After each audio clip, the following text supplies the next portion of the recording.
Here we are, friends. Here we go. It's another day in paradise on the Matt Murphy Radio Show. Super Talk 99.7 WTN, 8 minutes after 3 o'clock. Happy to have you with us this Thursday, January 29, 2026. We've lots to get into and 4 short hours to get it all in. I'm glad you're here. I'm thankful for you. I'm thankful that you're making it, especially for those of you without power. And I know there are many of you listening to us right now that currently are without, and I'm sorry for that. I wish that there was more that we could do for you. We're going to try to do our best to get you valuable information that might be of a timely nature and do so in a way that apparently NES can't manage to do it. We've got lots of different storylines to break out with regard to the power outages that continue to plague much of the Metro Nashville area. Sad to report that there's no relief in sight for some of you. And sad to report that there's no relief in sight in terms of communication practices when it comes to Nashville Electric Service. We're going to try to break all of that down for you. Take your telephone calls at 615-737-9986. If you have any information that you believe is valuable on a 100,000-watt radio station or on the various platforms that we find ourselves on a day-to-day basis, then you're invited to call in the show or super text if you are of the shy type. If you're the shy type and don't want to call us, you're welcome to super text the show at the same number, 615-737-9986. Obviously, I'm the host of these proceedings until 7 o'clock. Jackson Williams controls the rest of the broadcast, making sure that everything that comes out of our speakers sounds as good as humanly possible. We appreciate his work. He's busy in there. There's Ken Weaver back in News Closet B. He gathers headlines for a living. He delivers those twice an hour and when it breaks. And there's been a lot of breaking news over the last week or so. Ken, how you doing back there? Doing all right, man, and they're getting ready to wrap up this press conference. Is that ongoing? Yeah, it's ongoing. The CEO, Teresa Boyles-Applin, is basically just telling everybody that, you know, their number one goal is to get power restored, and they're working tirelessly, and she keeps saying the same thing over and over again. There's a gentleman who says that they're going to have to wrap up the press conference. The vice president of operations, Brent Baker, was basically handling most of the questions. And I can tell you the media there in the room, including Channel 4's Jeremy Finley, were asking very poignant questions, especially about whether or not they had a plentiful stockpile of poles to replace those that have been destroyed by the storm, and they did not have an answer. They said that they will have to go back and get that answer. We really ought to play this entire thing. Do you have it? I've got it. All right. I mean, we can set a time and maybe. I want to play it. I know. I think the listeners need to hear it. I've not heard all of it. Can we play? I mean, how long was it, Ken? It's run at least 20 minutes. Okay. No, I think I just need to get some stuff. Kind of fix it up. What about, would 3:35 give you enough time? Yes. Okay.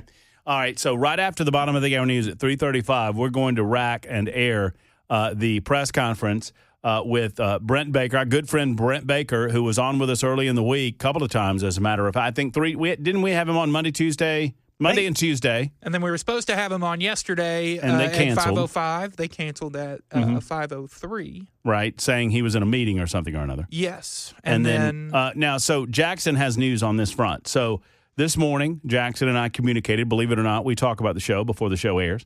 And I said to Jackson, hey, we need to hit up NES and have Brent Baker back on today to try to answer some of these questions that are very important to the people without power. And tell me how that went, Jackson. I was told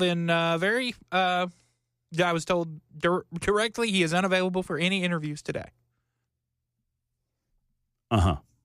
So he's unavailable. So press conference, all good. Interviews, not so good. Okay. All right. So for those of you who have power, we're going to air the press conference. Thankfully, we have the ability to do that. So maybe we can get you some information with questions being asked from the assembled press. But think about this for a moment. This is how dumb these people have become. People that need this information more than anyone are people without power. People without power, unless they have a generator, maybe they do, maybe they don't. We're most focused on those that don't, are we not? We should be. And those people don't have an ability to watch a television press conference. Those people don't have an ability to watch TV at all. One way or the other, the controlled nature of the environment of the press conference is one thing. Brent Baker telling us, oh, we're not doing any interviews today. That's another thing. It's my understanding they don't have a communications team at Nashville Electric. They have 460,000 customers. They decided that 200 linemen or 265 linemen, the figure floats. They say 200 linemen, they say 200 crews. They say, I've seen 365 linemen, I've seen three. One way or the other, they had a woefully inadequate number of individuals staged pre-storm. That we know. Can you not just be a little contrite? I don't know. Maybe they were. I'm going to hold my water until I listen to this press conference along with you at 3:35 that just wrapped up. Mayor Freddie O'Connell is answering questions, talking about the storm aftermath. I was in contact with the mayor's office today. They're working on a time where he can get back on. Obviously, a lot of the questions that I'm asking the mayor's office, they have the same questions that they're trying to figure out from the Nashville Electric Service. Oh, but never you fear, friends. She's put out a statement and answered questions before the assembled press today. She being Teresa Broyles-Applin, who is the CEO and president of Nashville Electric Service. And I'm going to read this presser or this statement that she issued this morning via social media platforms. Once again, I'm told they don't really have a communications team over there, much less a crisis communications team over there. Well, they need one. Now, I'm also told that they've been in contact with a number of different organizations and agencies trying to figure out what they're doing wrong and what they need to do better. Well, you better. I mean, too little, too late, but whatever. Once again, we just want to know when the power is going to come back on, or just a semblance of what happened and why it happened. Just explain to us what's going on like we're grown-ups. Yeah, it might make us mad. Yeah, we might want heads to roll down the road. But be straightforward and open and not. Don't do this Nashville strong crap. Nobody wants to hear that right now. What we want to hear is that you've employed more people to get on the line. And once again, I just want to reiterate for the 50th time. My predisposition was to defend the linemen. My predisposition was to defend the people that were on the ground. My predisposition Monday night into Tuesday was to say, hey, they're doing the best they can. They couldn't have imagined how bad this was. But then you start getting the lay of the land and you recognize, no, they could have imagined how bad this was because many different electrical companies did. MTE did. Columbia did. Cumberland, for their part, did. Duck River did. All of these others did. And it's on scale, right? They cover fewer customer. They have a smaller customer base, but they have a smaller number of people working the line, too. Yet in some cases, MTE, for example, they had more linemen staged and ready to go than NES, and that is inexcusable. And that leads us to wonder, why is all of this happening? Where was their focus? Is their focus not on their customers? And if the focus isn't on the customers, then where exactly is the focus? Well, that leads us to start peeling back the layers of the onion and figure out who this woman is and why she is president and CEO of Nashville Electric Service to begin with. And what is what are the priorities of the NES board? What are the priorities of the president and CEO? Exactly what have they been doing with their time when it's nice and sunny and 70 degrees outside to prepare for these types of things, if anything? And it doesn't seem like they've been doing much. I don't come on the radio station, believe it or not. I know I yell a lot, and I get a reputation for it. I don't come on here just to complain. I look at what we do as an amplification of what the city is going through, as an amplification of what the people are going through. And if in these times we cannot speak for the people who cannot speak up for themselves and not reach those positions of power or authority, then what the hell are we doing? And what I see is a lot of ivory tower looking down on the let them eat cake kind of crap. I mean, that's what that reminds me of. When I don't know this woman from Adam's House Cat, but when Teresa Broyles Applin says, Nashville strong, that's like let them eat cake. You're telling me you have zero clue what people are going through. And I wouldn't suggest that we live in a perfect world where the lights can go back on just like that, but I would suggest that you try to come across as you have feelings for these people and Nashville strong. What a load.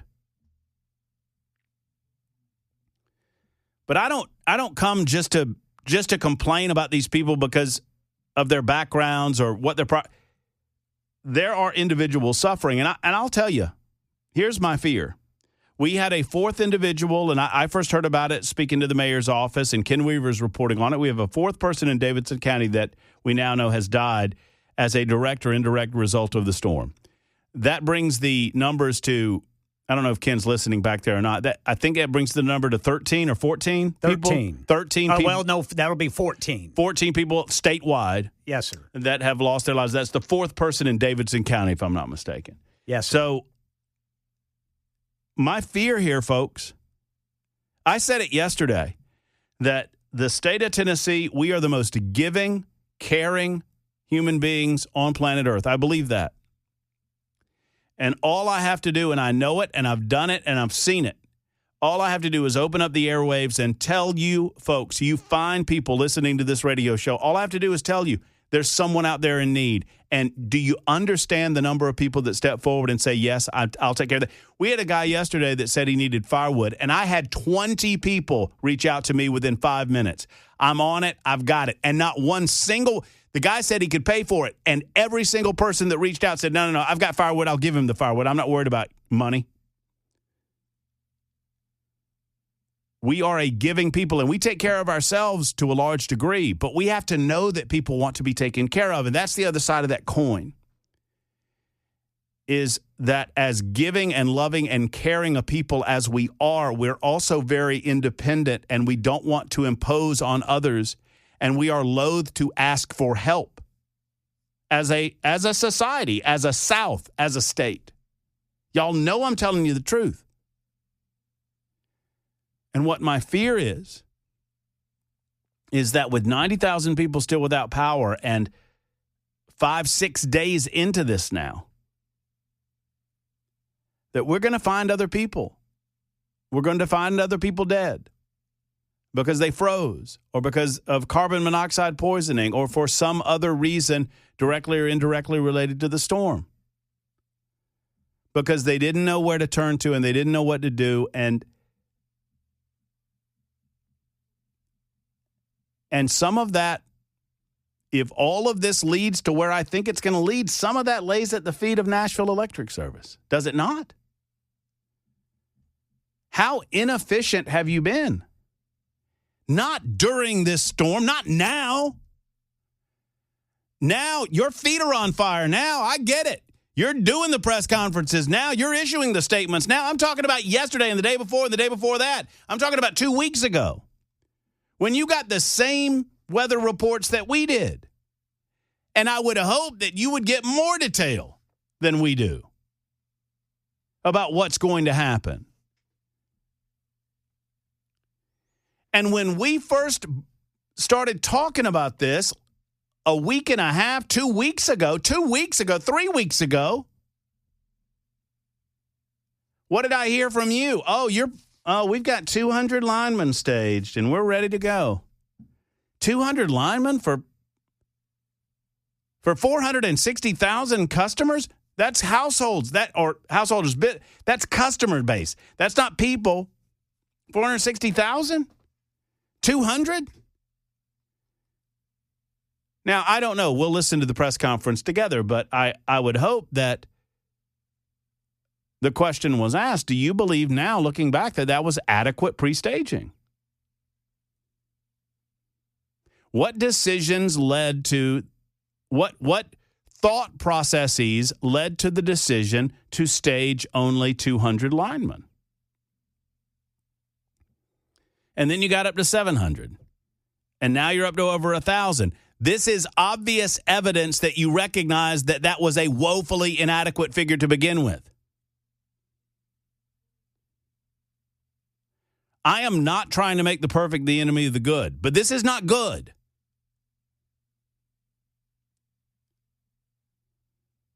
You know what is the enemy of the good? The crappy, which is what we're dealing with. Well, share this thought from the CEO. Obviously, a lot of you have thoughts on this matter as well. We continue to break it down. 90,000 or so continue to be without power. Let's pray those folks get the help that they need. If you are in need, I want to prioritize you. Hit me up on the Super Text line. Hit me up in any fashion you can on the X Machine, on Facebook, on the Super Text line at 615-737-9986, on my personal email. Hell, my cell phone number is on my Facebook page. You can call my cell phone. We'll get you help if you need it. Someone should. And we're here for it. It's Super Talk 99.7 WTN. Super Talk 99.7 WTN. It is the Matt Murphy Radio Show. Thank you for being with us. We're obviously covering the aftermath of the winter storm that hit last weekend. We continue to cover that as our primary story. There are other stories going on around the state, around the nation, and around the globe, and we will continue to follow those as well. But this is our area of focus because there's people in need in our community, and we want to try to help them as best we can. James is a tow truck driver. Mike wants to talk about NES. Carl, John, and Paul. I'm going to get to each of you. Hang in there. I don't have the time right now. I'm going to share some of this message. It'll make you want to throw up. And, well, it did me. I don't know about you. It is from Teresa Boyes Applin, the CEO and president of Nashville Electric Service, and she decided to write this morning. Many of you are waking up to day number 5 without power, which is a significant hardship. It's our job at NES to keep the power on, and we will not stop until every household in Nashville has power again. This storm was unprecedented for Nashville and our country. Not true, by the way. Not true. 1994, 2014. So there's been plenty of ice storms. This storm was unprecedented for Nashville and our country, affecting almost half the U.S. Its icy layers caused widespread damage across our service area to transmission lines, substations, and distribution networks. At this storm's peak, 230,000 Nashvillians were without power. I think that was 230,000 households, by the way. So that's more. Yes, sir. That's more than 230 Nashvillians. That's customers, and that doesn't include, kids and, 4, 5, 6-person families. But anyway, the largest number ever. Today we have less than 90,000 homes remaining without electricity. NES has brought in partners from around the country to engage additional available qualified crews. We've quadrupled our workforce in a few days, from 200 to almost 1,000 line workers. 200 was a woefully inadequate figure to begin with, and they should have known that. From 9 states and across Tennessee. We welcome this assistance and are grateful for the help. We still have many days ahead before power is restored to every Nashville household, and we'll continue to provide frequent updates on individual neighborhoods via our website and social channels. We do expect power to be restored for thousands more households today and tomorrow. For many, power will not be restored through the weekend or longer. We are prioritizing large blocks of homes and moving as quickly as we can. The temperatures hovering above freezing make the work tedious and slow, but we are using every possible resource to restore power quickly and safely to all. Please take all safety precautions in finding alternative shelter over the coming days and take advantage of Metro resources for safetynashville.gov. So they're basically telling you to move somewhere else, to go somewhere else because you're not getting your power back anytime soon. I will share updates with you every day until we're on the other side of this crippling storm. We're seeing acts of selflessness, determination, and kindness all around us, and we are grateful to everyone for your partnership and understanding. That's the message from the CEO of Nashville Electric, Teresa Boyes Applin. Here's news on Super Talk 99.7 WTN.